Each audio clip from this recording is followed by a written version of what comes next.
আজকে আমি ঝিঙ্গা, ফুলকপি, আলু দিয়ে কার্পু মাছের ঝোল করলাম। আর ঝোলটা আমি করছি টাটকা সবজি দিয়ে, পাশাপাশি পাট শাক আর চেপার ভর্তা করলাম। আমরা পাট শাকও বলি, নাইলা শাকও বলি, যে যেটাই বলে। তাহলে চলেন মূল ভিডিওতে চলে যাই। আসসালামু আলাইকুম। যেহেতু শীতকাল চলে আসছে, এখন আমরা টাটকা সবজি পাবো। ফুলকপি, আলু আর ঝিঙ্গা দিয়ে আমি কার্পু মাছ রান্না করব, কার্পু মাছের ঝোল রান্না করব। মশলাটা আমার কষিয়ে নিচ্ছি, কষানো হয়ে গেছে।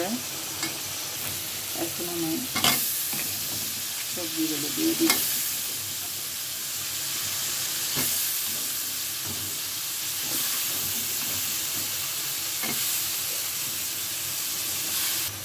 এখন মাছগুলো দিয়ে দিই।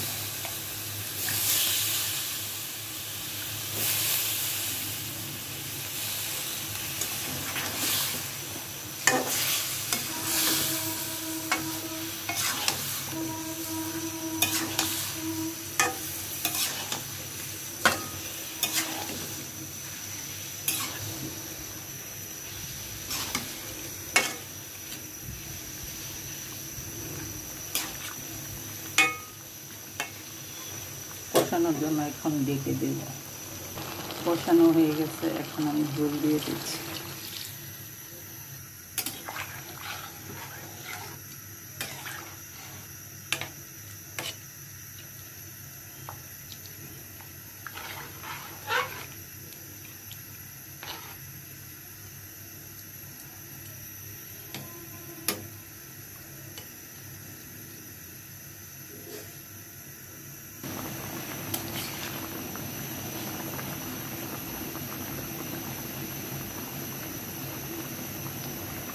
পাশে চুলায়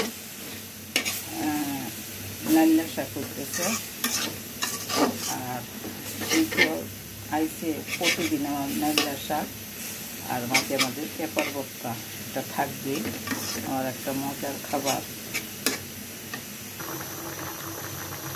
তরকারিটা আমার হয়ে গেছে।